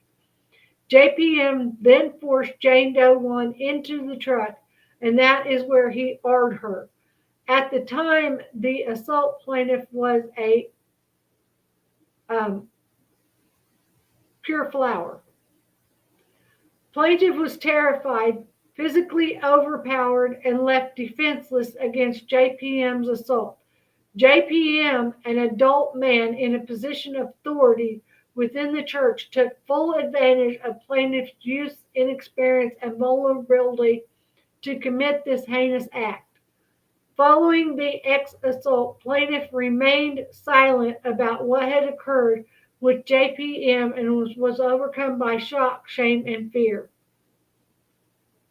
In the following months, plaintiff exhibited clear signs of trauma, including severe depression, social withdrawal from family and friends, declining academic performance, and emotional distress and self-doubt. Despite prior concerns about JPM's behavior, church leadership, including RWM, failed to take any action to investigate or prevent further use. Shortly after being assaulted by JPM in 2023, plaintiff received a text message informed her that JPM's wife had died. The cause of death was reported as a pew-pew wound to the head under suspicious circumstances. Within hours of her death, JPM delivered a sermon using manipulative rhetoric to maintain control over his congregation despite the tragic and questionable circumstances surrounding his wife's passing. This was yet another example of JPM's conniving and manipulative behavior. Plaintiff suffered immense guilt after JPM's wife's death, believing that had she spoken up sooner, she might have prevented further harm to others. The guilt and shame experienced by Jane Doe number 1 for not reporting the second assault at the time of occurrence or the first assault after her memories came flooding back, was another insult to the plaintiff's emotional psyche. JPM's history of predatory behavior, his continued acts of harassment and assault, and defendant's failure to protect children and prevent JPM's unfettered access to minor children have caused plaintiffs severe and lasting harm.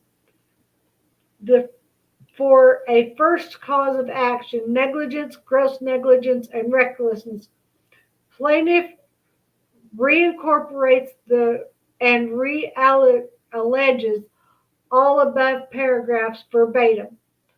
All defendants had multiple neutral principles of law duties and plaintiff Jane Doe number 1 to prevent her from suffering harm at Cathedral Church. Defendant JPM emotionally manipulated, emotionally abused, inappropriately touched, and used harsh language, actually used and assaulted Jane Doe number 1, and performed his duties as church leader in a negligent, grossly negligent, and reckless manner. As alleged above, defendants RWM, JPM, Cathedral, and Solid Rock had neutral principle of law duty to protect plaintiff Jane Doe 1 from foreseeable harm. As alleged above, defendants were aware of or should have been aware of JPM spending a lot of alone time with specific minors in the course of and scope of his duties at the church. At the relevant time prior to JPM's interaction with plaintiff Jane Doe number 1, defendants knew of X misconduct in incidents involving the church and or of its affiliated programs. These incidents put defendants Cathedral, Solid Rock, and RWM on notice that they had a duty to implement neutral principles of law, policies, and procedures to protect minors at Cathedral, Solid Rock. Defendant RWM and other unnamed members of Cathedral and Solid Rock knew JPM's propensity to spend improper amounts of alone time with minors by himself or engaging in X misconduct.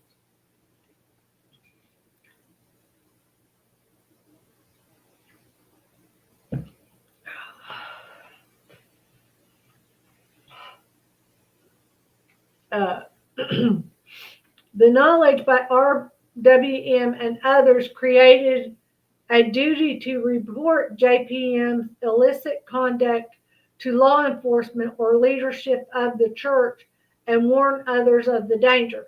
Instead, RWM chose to enable JPM to treat the church as his hunting area for underage females.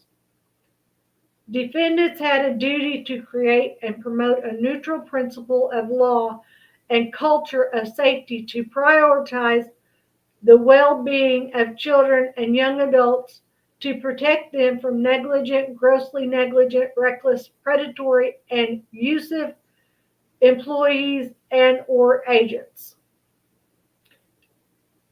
The duties to Jane Doe, all defendants included and duty to prohibit or prevent one-on-one interactions with youth leaders and participants with no other adults present. Defendants knew that JPM would be around vulnerable children by virtue of his unfettered access to all areas of the church, including RWM's office. As a result, the actions and inactions of all defendants, plaintiff Jane Doe 1 was subject to negligent, grossly negligent, and reckless conduct by JPM, pervasive and inappropriate actions by JPM, exploitive behavior by JPM, and assault by JPM. Defendant breached their duties to plaintiff Jane Doe 1 in multiple ways. Defendant's failure to indicate herein amount to the total abuse of care. Each act of failure to act as described below constitute a distinct and separate occurrence for purposes of the South Carolina Tort Claims Act. Defendants Cathedral Baptist Church, All Nations Church, Solid Rock Ministries, R.W. Miller, and J.P. Miller breached multiple neutral principles of law duties owed to plaintiffs in the negligent, grossly negligent, and reckless manner, committing one or more of the following acts of omission or commission, any or all of which constitute breaches of their legal duties owed to plaintiff. Failure to protect plaintiff from foreseeable harm. Defendant failed to ensure that plaintiff Jane Doe number 1 was not exposed to injurious behavior by defendant John Paul Miller, constituting a first occurrence of harm that defendant had the power and duty to prevent. Failure to implement a system of protection. Defendants Cathedral, Solid Rock, and RWM failed to establish, implement, and enforce a system of safeguards to protect minors from harm, despite the well-known risks associated with unchecked interactions between adult church leaders and minors. Negligent misrepresentation of safety. Defendants misrepresented to plaintiff and her grandparents that she would be safe at Cathedral, Solid Rock, and their associated programs, despite their failure to implement protective measures that would have ensured her well-being. Failure to warn of known danger. Defendant failure to warn plaintiff and her grandparents about the known risk posed by defendant JPM, despite prior allegations and a history of misconduct that should have led to his removal from any position of authority over minors. Failure to train program members. Defendants' failure to train members of church leadership at Cathedral and Solid Rock on ways to identify, prevent, and report predatory behavior, thereby placing plaintiff and other minors in avoidable danger.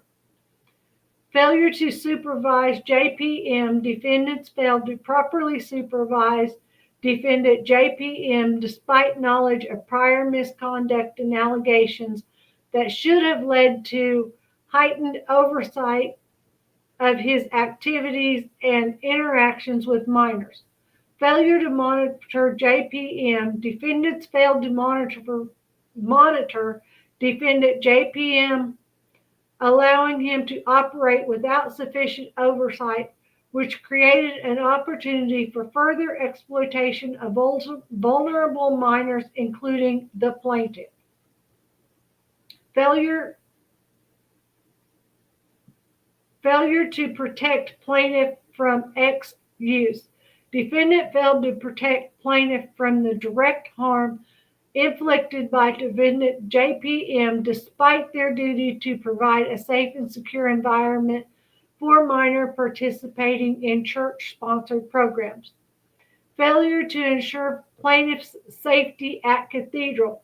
Defendants failed to establish and enforce safety measures while plaintiff was in their care, custody, and presence of Cathedral Baptist Church, All Nations Church, and Solid Rock Ministries, allowing harm to occur under their authority. Failure to create, implement, and communicate protective policies.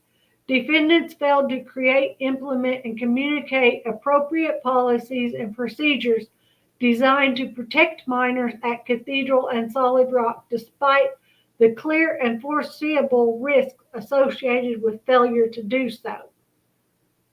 Failure to investigate prior incidents of use. Defendant failed to investigate prior allegations of use, including those concerning JPM and RWM, and failure to take necessary corrective actions to prevent further victimization of minors in their programs.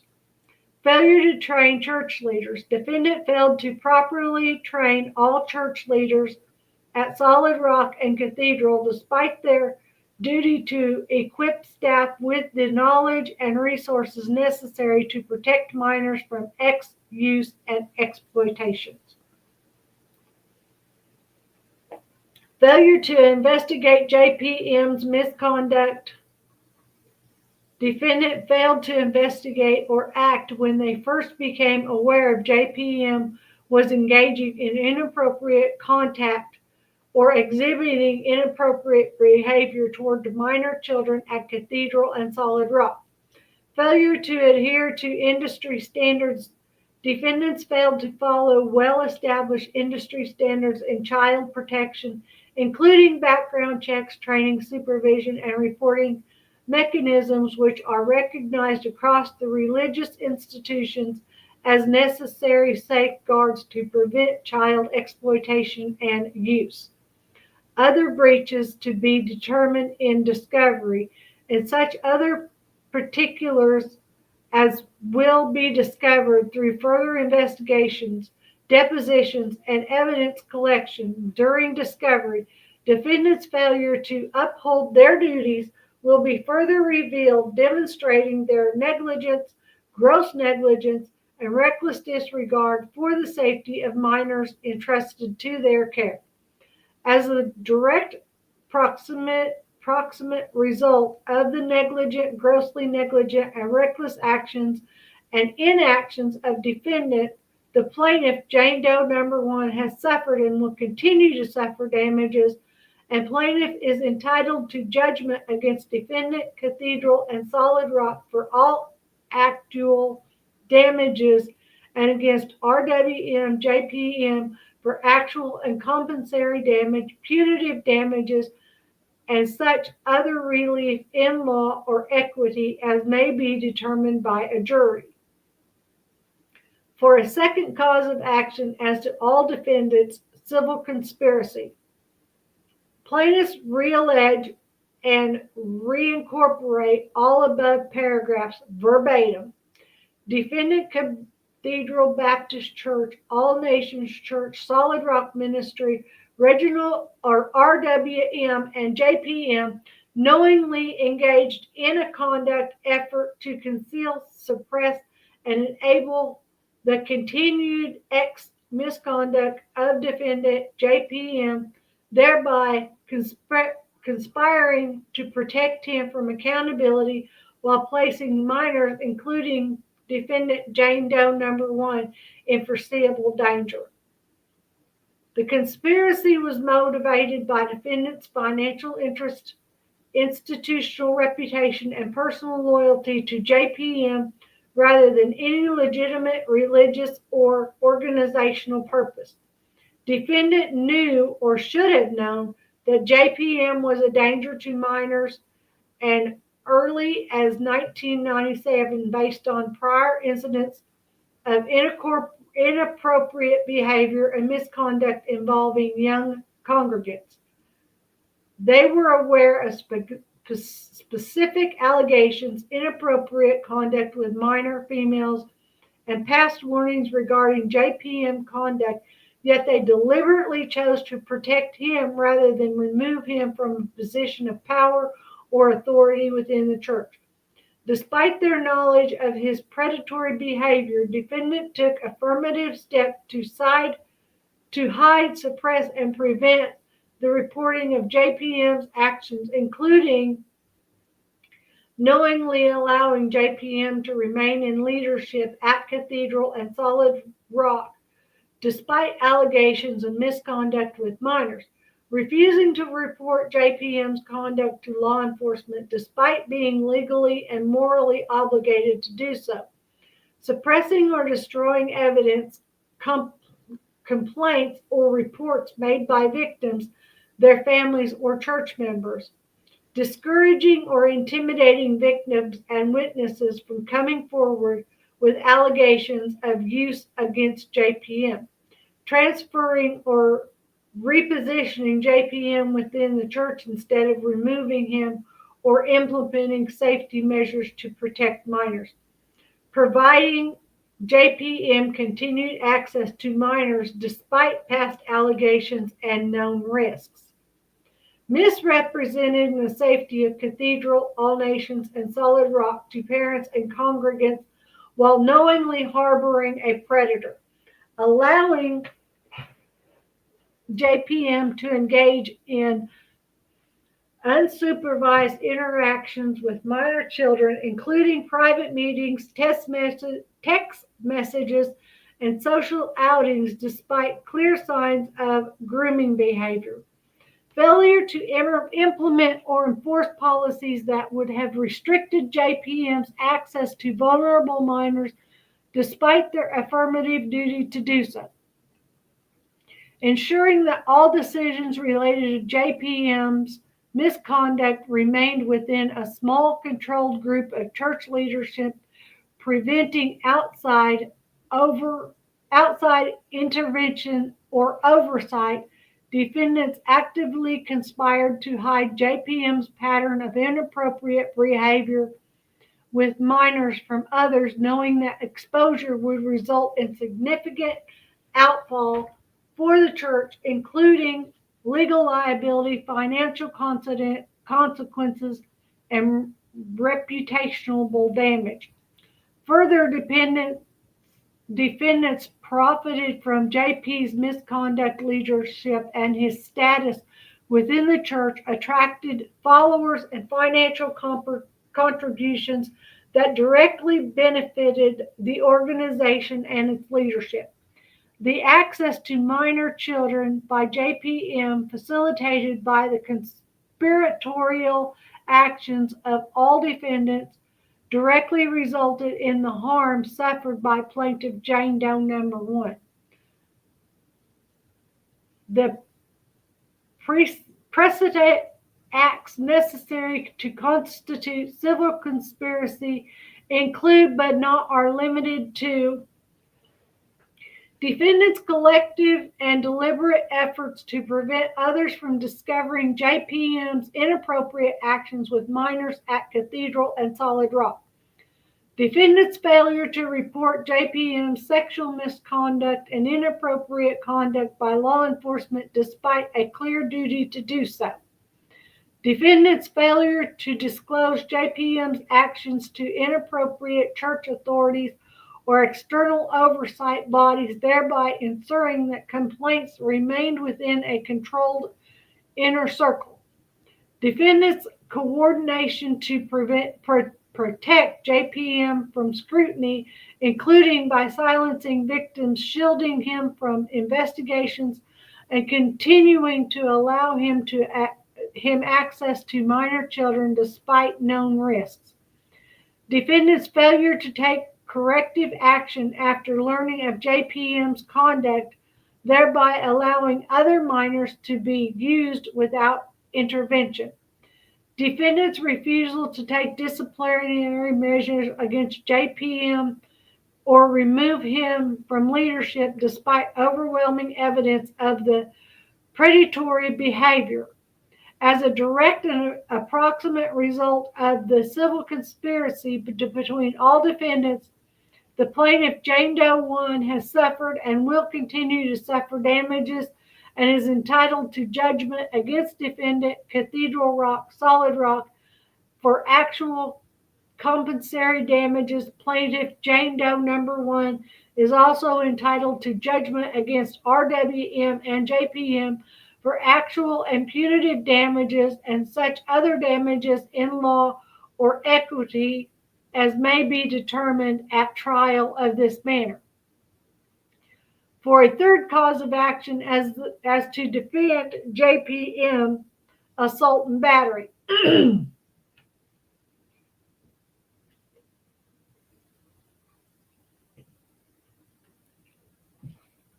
Excuse me, I'm one of them people that cannot sit still.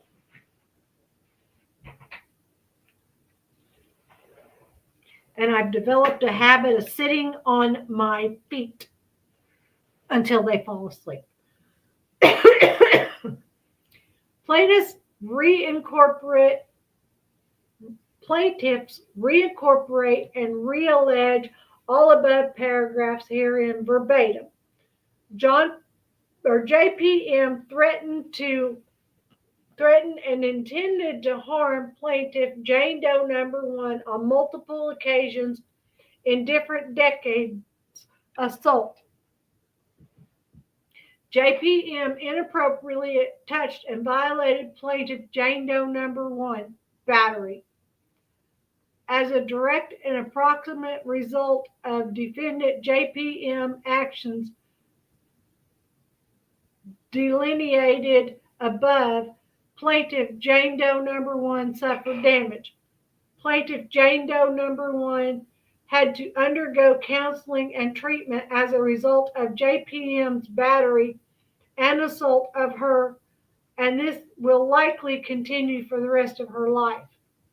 As a direct and proximate result of the assault and battery perpetrated on the plaintiff Jane Doe number 1 by defendant JPM, the plaintiff Jane Doe number 1 has suffered and will continue to suffer damages and is entitled to judgment against defendant JPM for actual and compensatory damages, punitive damages, and such other relief in law and equity as may be determined by a jury at the trial of this action.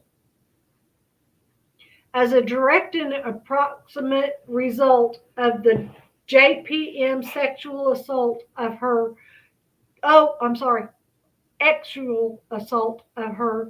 Jane Doe number 1 has suffered and will continue to suffer damages and is entitled to judgment against defendant JPM for actual and punitive damages and such other damages in law or equity as may be determined at a trial of this matter.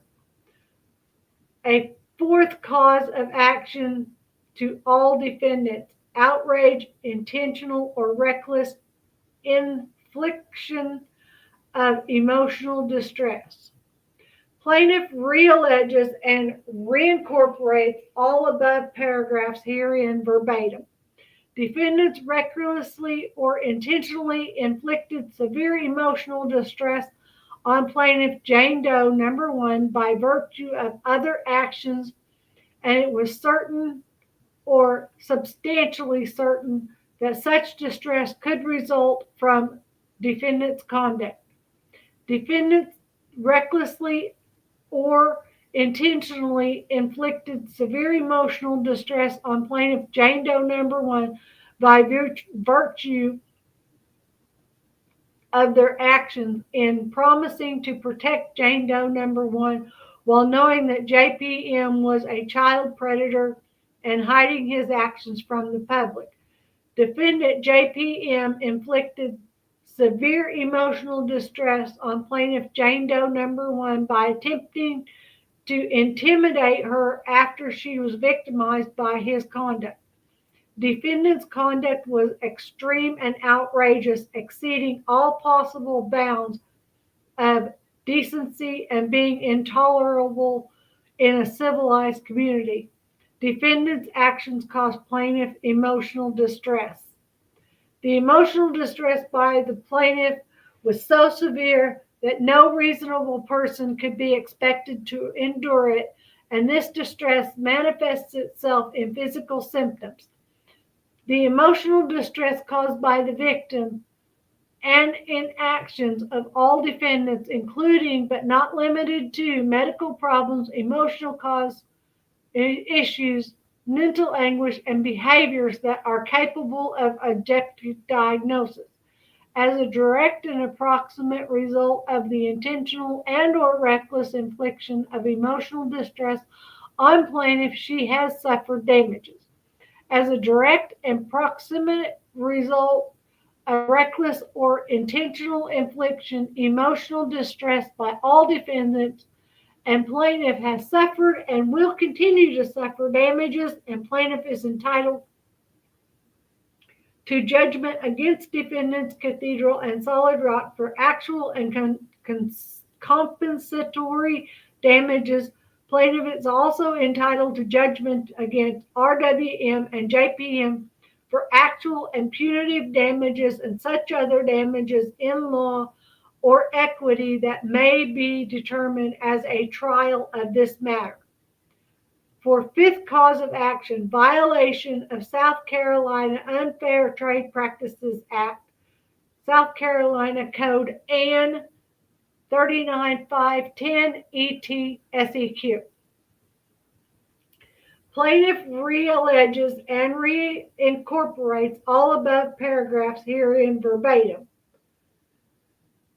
Defendant Cathedral and Solid Rock held themselves out, and still do, as organizations that provide a safe, structured, and nurturing environment for children under the age of 16.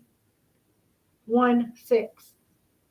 Defendant Cathedral and Solid Rock are aware of ongoing and historical failures to protect minors from exploitation within their facilities. Plaintiff, relying on defendants' representations regarding the safety and supervision of children at the church, attended church at Cathedral and Solid Rock, placing their minor granddaughter, Jane Doe number 1, at risk of unknown danger. Other families at Cathedral and Solid Rock relied on defendant Cathedral and Solid Rock representation of child safety at the church when deciding to allow their children to attend the church, roam the church grounds, and participate in youth programs. Defendants have engaged in unfair and deceptive trade practices in violation of the South Carolina Unfair Trade Practice Act, SCUTPA, by misrepresenting the nature of their services, including safety, advertising their facilities as safe and nurturing environments for minor children, when in fact they have a documented history of failure to protect minors from harm, and engaging in fraudulent and deceptive conduct by creating a false impression that they have effective policies, procedures, and safeguards in place to protect minor children when such measures were either wholly inadequate or negligently enforced. Defendants' unlawful conduct is part of a pattern of deceptive business practices that have occurred in the past, have the capacity to be repeated, and pose a significant risk of harm to the public, including other families and vulnerable children. As a direct and approximate result of defendants' violations of the South Carolina Unfair Trade Practices Act, Jane Doe number 1 has suffered substantial damages,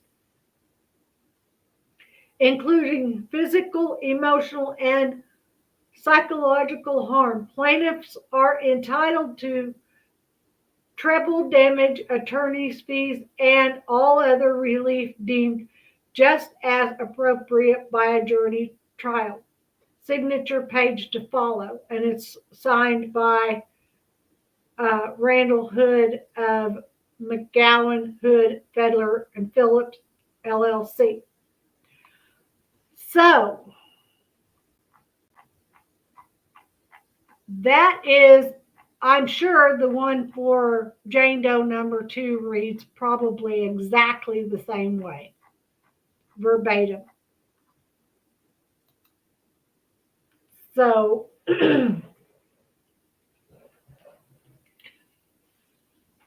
what do you think?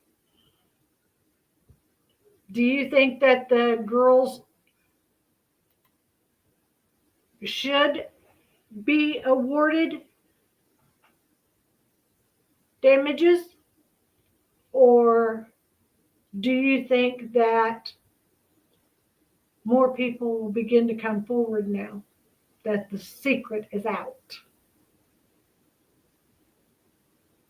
I believe this has the potential to turn into something really big.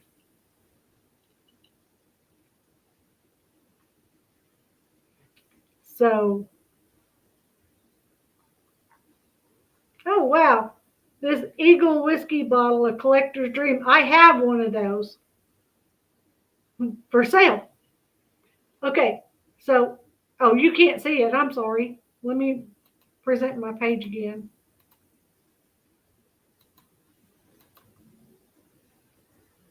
Oh, they changed the picture. Well, darn it. Okay. Anyway, thank you for being here. I didn't mean for that to be a 2-hour long video. I appreciate you listening to it. This is really something that's very important to the public. Do something nice for someone, even if it's just be the reason they smile, and get lockered.